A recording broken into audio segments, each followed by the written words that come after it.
Hey everyone, I'm Matt, your host, and welcome to the Patriot Party. Today we have a very special show. We are doing a live interview with Justin Kuyper. You guys and gals can expect a very interesting story with a comprehensive wealth building and investment strategy tailored around affordability. Y'all can find all of Justin's social media and website links on the description page of this podcast. Please check them out. Now let's give a very warm welcome to Justin Kuyper. It's good to have you here on with us on the Patriot Party. Hi, Matt. Happy to be here. Thank you for having me on. I really appreciate it. Absolutely, absolutely. So let's just dive right in. I understand that you were a public/private fund manager with a Cornell undergrad and Columbia MBA. Very impressive. But you left Wall Street to fix what you consider a broken system because the best investment tools were never built for regular people. So, can you please unpack your background and this powerful mission you have undertaken? Understood. Yes, absolutely, Matt. So I'll give you a little background on sort of where I was before this and how it came sort of to fruition from here. So before I was, I mean, obviously after schooling and all of that, was working in New York and working both as a consultant and directly at some of these big funds. Think of the Blackstones, the KKRs, and having access to a lot of this exclusive data that I would say most people just don't you wouldn't get unless you're in that position. And the one thing you see is that a lot of the solutions are exactly as you said, tailored specifically for these high net worth individuals. But there was a huge gap between the access that the original, meaning the American user can get and what these people qualify for. So let me give you an example. Obviously, there are accreditation standards in this country, right, that prevent certain individuals from getting into some of these specific funds. So if you don't have over $1 million in liquid net worth, excluding your primary residence, you don't even have a shot, according to the SEC regulations, of getting into some of these opportunities. So I was working sort of for a few years there and trying to figure out why this was sort of left out to the sort of the broader U.S. market, right? And what initially started as just an idea. The more I dug into it, I found that there was actually a way to sort of capture what these funds, these elite private equity and hedge funds, and all these guys were doing, and giving access to that on a platform. So I'll go through the steps of how we did that, but that was the initial idea. Um, Cool, cool. I mean, that's yeah, yeah. I mean, I'm very familiar with those funds. They're exclusive, and yeah, some of them you can't even get in with $1 million. You have to have right. more than that. So, Much more. absolutely. Yes, Um, exactly. And so what we did is we basically took a look at a lot of the data sets and different information that we had. So think of like your Fed data, your Treasury data, the fund data that comes in every quarter. Sometimes those are 13Fs and public filings. Other times those are on different sources like Cap IQ and Pitch, but basically all these Wall Street sort of databases. And we pull all of this information. What we realized is that even from what is currently available to investors, retail investors, we could still provide those same fund level strategies for a fraction of the cost. So what we did is we built a platform, right? We have it available now in 10 states. So we're live. I'll get into the details, but we're yeah, live yeah. in Because New York. I'm gonna get there as well. I'm gonna get there as Yeah, well. yeah, But before we get into that, yeah, I also understand that you speak four languages that's correct. and have lived and worked across multiple countries, That's bringing right. a global lens to a very American problem: wealth inequality. What are the languages you speak, and can you unpack this for us? Yes. Uh, so, uh, so so growing up, my parents, fortunate for me, I guess, decided to throw me into a French school in the United States, but they were like, you're gonna learn French at the same time you learn English. So that was just sort of the starting point, right? Let's call it Okay. the building block. Um, so first two languages came out right from the beginning. Then there was Spanish. Growing up in California, I think there was sort of just a Oh, exposure that to killed me in that. college. Spanish is the only thing. I'm good with math, statistics. That's my brain is very analytical. But when you put me in English and then you ask me to do stuff in Spanish, I can't do in English, or I have problems with an English. Oh man, it took me. I bet you I spent 4 or 5 times as much time on that one class just trying to pass it as I did on all the like advanced maths and statistics and things of that nature. Yep, yep. So I think what happens, especially, and we can talk a little bit about this, is the American education system. By the time they introduce you to the language, you're already in high school or at least close to it. And like the difference was that I was introduced to all of these languages before I turned 10 years old. So it was very easy for me While your brain's sort of. developing. Yeah, exactly. Yes. And just picking it up. So sorry, Spanish was the other one, and then the last one is Portuguese. So I used to do a lot of traveling as a kid. So my parents used to do a lot of motorcycle tours, and Uh huh. what we would do was actually just a lot of the time when we weren't in school, meaning me and my brother, we would just go on the back of these motorcycles. And I had an uncle who lived down there, and so I spent quite a bit of time there, just learning, getting immersed in the culture and learning the language. So if I From wasn't in the no, go ahead. Go US, ahead. Go I ahead. was, yeah, if I wasn't in the US, I was basically in Brazil during the I, summertime. I was getting ready to say Portuguese is spoken in Brazil right now. From what I know, because my daughter's jujitsu coach teacher is he just went down to Brazil and won the Brazilian nationals in jiu-jitsu, but he's been studying Portuguese for 2 years so he can go down there and talk, because that's where the best jiu-jitsu's at, that's where his master's Yes. at. And he says it's so fast, it's a very fast language. Yeah. Yeah, that's very true. What's funny is actually, so in the jujitsu world specifically, so Royce Gracie is one of the more famous Brazilian jujitsu Absolutely, guys. he brought He it. actually, yeah, his family actually used to live, within driving distance of us. So I met the guy once or twice. It was a very interesting That's experience. cool. My daughter, she's But 11, and she said she told us 2 years ago when she won her first gold medals in jiu-jitsu that she wanted to be a UFC fighter. She wants to fight in Vegas. So we just started her in boxing a few months ago because that's the foundation of stand-up. She's been doing jiu-jitsu for years, and she's going to be doing wrestling in school and then Muay Thai next year. So she loves it. She loves combat sports. love it, love All it. right, cool. So, to the next question. So, when I was reading about you, it said you are co-founder and CEO of something Mm, called OpenVest, a that's right. fintech platform that gives everyday people access to high-performing investment strategies once reserved for the ultra wealthy. Now, I know you've already started to explain it, but can you explain this in a little more in depth for the audience? Yes, yes. So I was talking initially about these sort of fund strategies. Basically, the everyday user does not get access, right? And so I basically, along with my co-founder, who I mean is also family member, to be honest. Like uh, my mother is my co-founder, but she has a 20-year experience in the Valley, and she's the perfect person to sort of complement this sort of thing. Not picking for family, but just this was the reason to. Anyway, the main thing is that these investments. Uh, are not, they're basically data driven from what the top funds are doing, right? So in other words, if you asked yourself, what is Warren Buffett, or I guess maybe not Buffett today because Berkshire's much bigger, but what would the Bill Ackmans, the Steve Cohens, what are these guys doing on a Monday, a Wednesday, a Friday? Why are they making these trades? Can I ask a And question real quick? Why, yeah, what's in my mind? yeah. So, do you have an algorithm to pick up what they're doing, or do you have to manually go in and pull this data out and place it? Right. So we pull data from disparate sources, but to inform our algorithm. So we're not making we obviously we oversee the algorithm, meaning we're Uh-huh.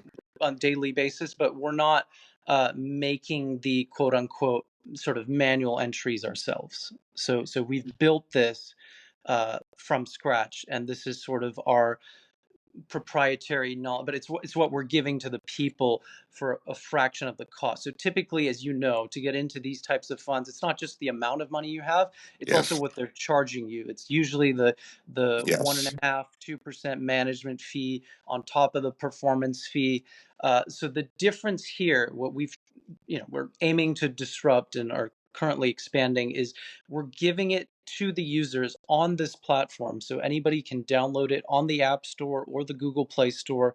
They just register their account like they would for any brokerage account, any sort of ETF sort of account that they would think of.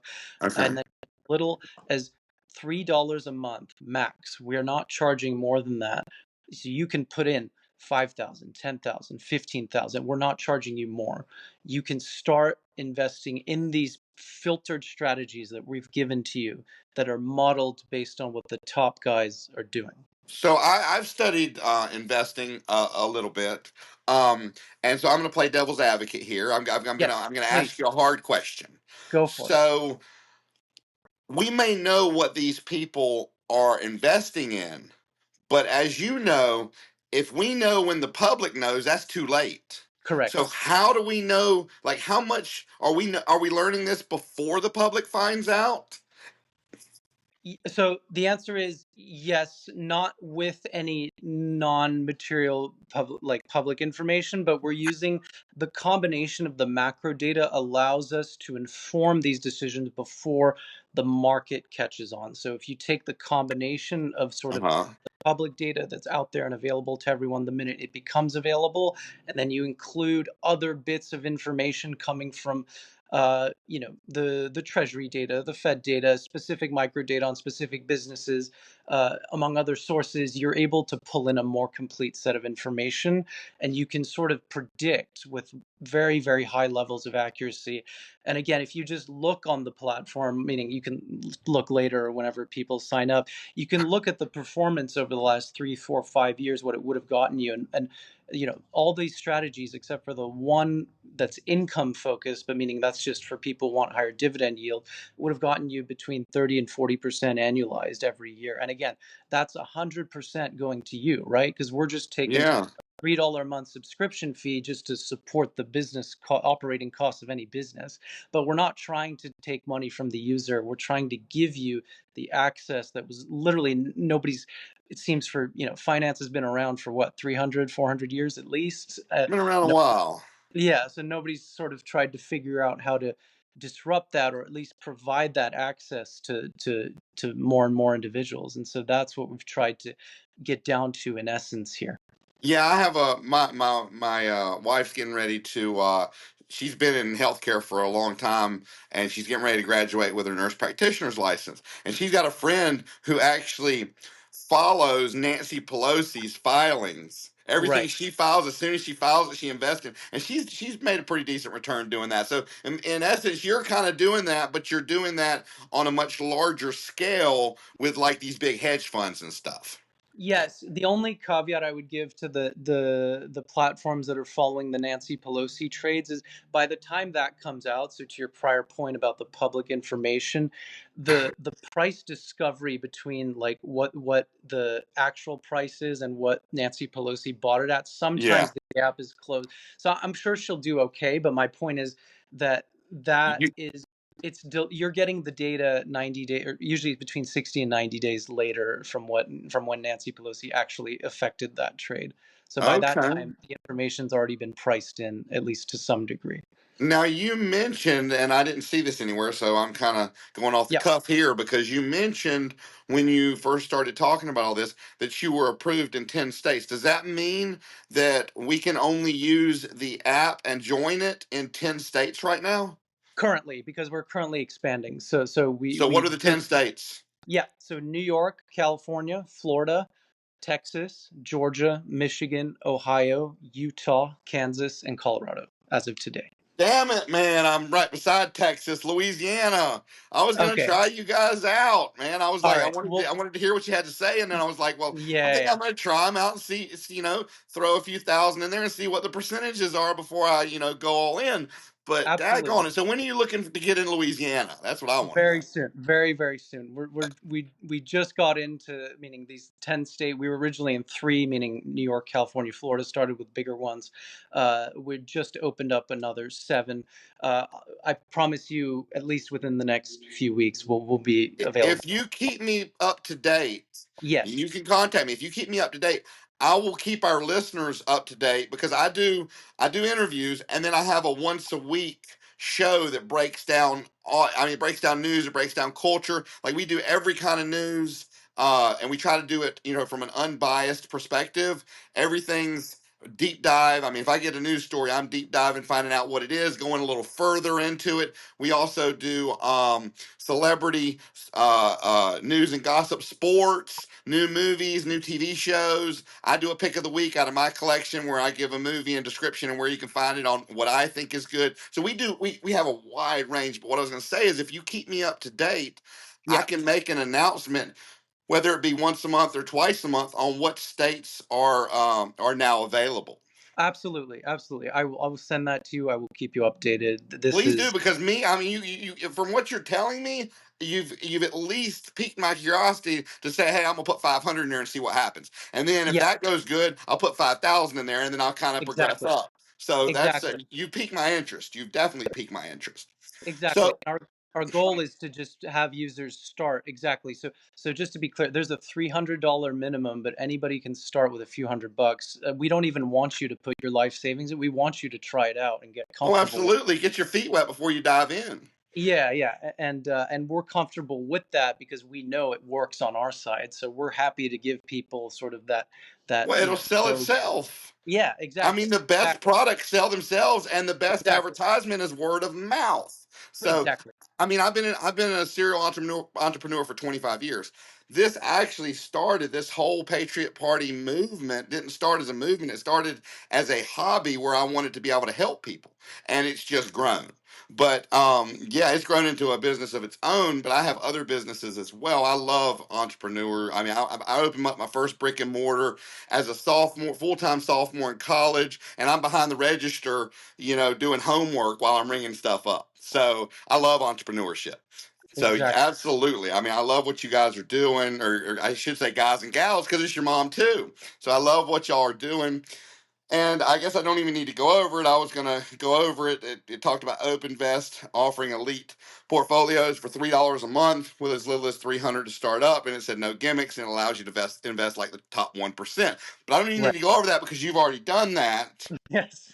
So I have a question. It says you spent 6 months Yeah. living in India, Yeah. working 7 days a week on OpenVest. Yes. That sounds super exciting. Can you please give us some detail on that? Yeah, yeah. So actually, meaning just before we launched in the U.S., so recently, a couple months back now, I spent, well, yeah, almost 6 months, maybe 5.5, but 6 months there, working with our core. So our core team right now is comprised of me, my co-founder, and four elite engineers, who are, Software engineers? yeah, Yes. pure software guys. These guys, they're part of my core team. They are ultimately, they are actually, to be honest with you, they're a little bit older than I am, so they have a little more experience. But they saw exactly what we were trying to do, and they saw the potential of it. So they were willing to work on this project day in and day out with me in Oh, order that's to, it's hard to find people like that. And I'll tell you, yeah, I do a lot of my own web stuff, but for the stuff I can't do and for a lot of the SEO stuff, I have a really, really good guy over in India who does that for me very reasonably. So I have worked with that part of the world as well and have had good experiences. Well, I had one bad and then I've had a lot of good. yeah, So yeah. yeah, I So definitely. that makes sense. Yeah, yeah, exactly. And I think you're hitting along the same points, that meaning that I've experienced as well. But basically, what I did is, so I've known these people for, let's say, about a year before I flew down. But I flew down there, basically lived in their sort of office building and was working with them day in and day out. Because in order to build something like this, you have to have a few different pieces running around, right? One is the regulation, right, which obviously you have to stay on top of and figure out how to get it to the users. Again, the accreditation standards, the Do you work with the SEC? Do you have to work under the yes. SEC? Okay. Correct. We Okay. are fully registered with the SEC. We're live in 10 states with FINRA, so we're meaning everything is above board, fully registered, all of that. So when the reason why we don't launch in all 10 states immediately is just because we're still in that early growth phase, and obviously there is a cost to each state, and so we're just sort of mapping out. But once we hit that growth curve, we'll be live in all Well, 50. not just that. I know, doing stuff, well, being an entrepreneur, sometimes it's better to start a little smaller because then you can work out the kinks Yeah, as you're going. So by the right. time you're nationwide, it's running like a well oiled machine. You don't want to Exactly. launch something in 50 states and have a bunch of kinks. You'd rather work out the kinks from state to state. And then when you hit 50 states, you're running perfectly. That's exactly right. And that's exactly the approach we took. So we started with 3 states. We worked out the kinks on our first 100 or so users. Now we're expanding more. So we're in that phase right now. And then we'll hit the well-oiled machine, as you say, and get that up and running. So the other point I want to mention actually is it's not Okay. just individual sort of investment accounts or your brokerage or what have you. We also just introduced, meaning just as of yesterday, I think it's now live on the App Store, or it's either live or it's going to be live in a day. Uh, uh, IRA and 401k accounts as well. So that is a whole other industry that basically users, what we have found is that our existing users who all, like you said, started with a few $100, saw how it worked, threw in thousands a little, month or two later, were more comfortable with it. Now they're like, do you have a 401k or IRA option? That's when I was like, oh man, this is a $9 trillion asset class in the US alone. Oh, And absolutely. and everybody who's worked at a company knows you sign those documents, you sign that 401k or IRA option, and then they're like, okay, you pick one of these 3 or 4 designated options that they're giving you. You can't make it self-directed. Basically, you can't decide where you want to invest it, and that's a huge, I, huge. I've excuse me. I've run into that with my wife's 401k. Now I have a Roth IRA through Chase, and they're pretty open and it's free. But because I have so many other things with Chase, they offer that as a free service. Now I don't think they give it free to everybody, but they offer that Right, as a free service. But with my wife's 401k, I wanted to diversify her, even though I put her in a very low a very where they deducted a very minimal amount of fees. I think it was a Vanguard S&P 500 ETF or something. I put her in. Can't remember exactly because it was years ago, and she went from making 9% to making 24%. And then, of course, when the markets kind of crashed earlier because of tariffs, I jumped on all sorts of stuff. So right. I mean, there was a lot of stuff in the dirt, and it's already bounced back and done very well since I invested in it. But the 401k is very interesting to me because as I grow companies, that's something that I like to offer. I mean, it's a comprehensive benefit package, and if you're doing it where you have more choices, then it makes sense to do it with you. Exactly. As long as you have the existing, you can roll over the 401k account. We also have Roth IRA as well. So we just introduced that as well. So basically, any type of retirement account, I think, well, at least meaning, but in the 401k and IRA world, we're allowing to come on. And basically, what that allows is for basically more discretionary investing. Because if you look at a lot of these options, so I'm actually glad that you brought up the Vanguard option. There are different scenarios where, I mean, we've had people tell us that their 401ks are earning no more than 4% a year, and that's excluding the fees they're taking out. And I'm just like, that is a almost a scam in a sense, because with, It is a scam. Hell, they're I paying mean, we're 4% interest, high interest, like on American Express accounts. For your money. Right now, yeah. they're paying almost 4%. Exactly. And it's like, we're the greatest, we're one of the greatest, if not the greatest country in the world. And in terms of economic production, nobody meets our standards. Like No, the just, GDP. I mean, I think we yeah, overwhelm yeah. anybody else's And GDP. like should be able to allow every citizen to retire. If you've worked for a certain number of years and put in that effort, why set up these accounts where you're only earning 4% and they're taking a 2% fee? That's just not going to do it, right? And so this topic has come up over and over and over again. So all throughout, I mean, all throughout my early and late 20s and now early 30s, this topic keeps coming up. And so we're like, we need to change this, and this is the first step we're taking to do that. And you may consider this conspiracy theory, but me knowing what I know with poli sci and reporting what I report, I would have to say it's probably because the more people that have access to making more money takes away power from the top 1%, and they control and pull a lot of strings in the government with lobbyists. You got big pharma, you got military industrial complex, you got BlackRock, like you said, a $7 trillion company. You got these people pulling strings, with the super PACs putting lots of money in, and they, I don't think, want to lose any power. They don't want the average American, 50 million, 100 million millionaires. They don't want Yeah, that. yeah. I'm with you, but what they don't realize is that actually by doing that, you're actually enabling more innovation and more opportunity within the country. So Oh, ultimately, absolutely. I'm pro America first, so I believe in taking care of our people, and then once you do that, you're going to enable more opportunity for everyone around. And so that's the whole reason behind this. The other thing I will add is that the again, the IRA and the 401k options here, so we're not charging on a fee basis, meaning on a percentage of AUM basis. It's again going to be a flat fee, no more than $20 a month. I think the lower options will have somewhere between $3 and $5. We're just rolling that out now. So again, it'll just be that same sort of low flat subscription cost. And if you have thousands of dollars in there, your percentage relative to even an ETF is actually much cheaper. Really? Yeah. I'll have to check that out. As well as your other stuff. I was looking at the app that goes with your website, and man, I gotta say, I was pretty impressed. It looks really nice. Can you kind of explain it a little bit? The Yeah. functionality and well. Yeah. So the first thing we had to do in order to create this was, so I will say we have a back end partner, meaning a well-known U.S. Sort of platform. So we're built on top of their infrastructure stack.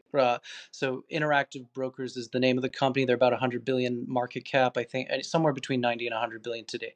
They allowed us to build this infrastructure when we went to them and pitched them this idea, and they were like, wow, this could really be something. Let's do this, meaning build with us, and we'll sort of give you the opportunity to take this to the next level. So we had to integrate every API on the back end, meaning every sort of technical input, to make sure that every field was being processed correctly and passed through the system in order to. So that took about 6 months of work, if I'm being honest. That and getting the SEC approvals and all of that. So part of the reason for me being there and working 7 days a week was just sort of to get this up and running, because it was just, that was like the core task of being there. So what I can say is that once you log in, you register once, you click sign up, you walk through the registration like you would on any other sort of investment account, and your first name, your last name, your residential address, your employer address, all that good stuff. We do ask for social like any other, but again, legally we're required to. Absolutely. Not doing any funky stuff with it. And once you're signed in, there's one more step where you just have to link your bank account. So Absolutely. you go under more settings, profile more settings should be under bank accounts. You just link it there. Once your account is linked, all you have to do is put the money in. So under transfer funds, once the money's in there, you go to the invest icon on the second to the left icon on the app. You Uh-huh. choose where to put your money. We even recommend you, for people who have no idea or just don't have the time or the expertise, where to put your money based on 4 initial questions. So once you register, we ask you 4 questions, and based on those 4 questions, we can determine what are the best sort of filtered fund options that we're giving you to park your money. And I'm sure one of them is probably similar to, when you're going to retire or whatever, because that depends on how aggressive you're going to be, how much Correct. of a risk you're going to take. Correct. Part of it's that. Part of it's what stage are you at in life. The other is, are you still a young professional, mid tier? And then there are a couple other questions just based on the how often you invest, on the recurring nature of your payment of your investments, and those sort of things. And then just from those things, we give you a pretty accurate recommendation from that. And obviously, we will continue to iterate and improve that. But what we've noticed is that our initial users have loved that feature, especially for those who they're like, I just want to set it and forget it, and sort of just meaning I trust you guys with the, I've thrown in my few $100. I see how this is working. I'm just gonna keep going with the recommended options, and then they're good to go. So I've got a question. You may know it since you're in this industry and you were high up in this industry on Wall Street. So the 401k is more for someone who has a business that wants to offer it to their employees, correct? That's right. Yes. Okay. Yeah. Now the IRAs. Since I've got a Roth IRA with Chase and I'm not going to mess it up there, are you allowed to open up another IRA or is it only one IRA per person? You can open up another IRA. Yes, yes. And what you can even do is you can also, I believe you can roll over, so you can roll over your IRAs as well so that it doesn't trigger any tax as well. Okay. Although Roth, it doesn't matter, I guess, because you can buy and sell as you please without any sort of Because it's already your post tax. It's not pre exactly. tax. Anything in the Roth can be traded So you can as have two Roth IRAs, and instead of will it split the amount you can put into both? Instead of 7,000, you can only put 3,500 in both of them, or can you put 7,000 in both of them? oh, I think that's just up to how much money you put into the Roth. There's no limit, meaning up to the annual limit of 7,000. I Yes, question. I believe the limit. The way the regulations and the rules are written, I think the cap on a Roth is up to 7,000. So I think they'll just you sort would of have to split it, or there'd be some sort of tax anything yeah. above and beyond. Otherwise, there would be a loophole where people would just It create many would just Roths. keep right. Yeah, that's what I was wondering. But I Yeah. know there is some sort of loophole with a Roth because I was reading about the super rich using it not to get taxed on large portions of money, but I don't know exactly how they were doing that. Right. So where, all right, so right now you're in 10 states, you're adding, IRAs, you're adding 401ks. Where do you see this business? Like where are you trying to take it? Yeah. Obviously right now it's in the beginning stages. Where Mhm. do you want it in 10 years? Where do you want it in 20 years? Yeah. So I think, to be quite frank with you, so I was talking about the $9 trillion IRA option, but I think most people, and this goes especially for the US, I can speak a lot on this, is just we are trying to capture that value gap between that huge management fee to get that outperformance and everything else. So I think longer term, I mean, we would like to take this as far as we can go. So if that means expanding, Give me a especially conservative estimate. When I go into a business, yeah, I have a range. Okay, well, I was, one time I was going into, this is right when Nutrisystem came up. Well, I came up with an algorithm that would customize each dish to the person, and it actually had ingredients in it like potassium chloride instead of sodium chloride, which seasons it as salt. Because my background, I mean, I took poli sci as an elective in economics, but my background is in exercise physiology and nutrition. I owned a gym in Charlotte. I was one of the first online personal training companies that offered an affordable option for people who couldn't pay $50 to $100 an hour. They could get customized programs, diagrams, everything, meal plans. I think we had three different packages and it started at $9.95 and it did not go over $19.95. So I know what you're talking about when you're trying to catch that those people that can't afford what the people that are making 6 7 figures can afford, but you want to give them the same service. So I'm right, very aware of that. But when I was doing it, I looked at other competitors. Obviously you might not even have any competitors, but at the time Nutrisystem was bringing in 700 million a year. So I gave myself, within 5 to 10 years, uh conservative range between this and between this. What do you, I mean, what's your goal? What is yeah. your range? I think ultimately we can provide a better solution than the big guys in the industry. So the Robin Hoods, the Schwabs. I think longer term, if we're growing and kicking on all cylinders, 10 we'll million, 10 million, 10 million subscribers. More. I think More, really more. more. Oh, okay. I like to hear that. We can do Yeah, more. I think we can do yeah. more, especially because I mean, we're doing this in the U.S.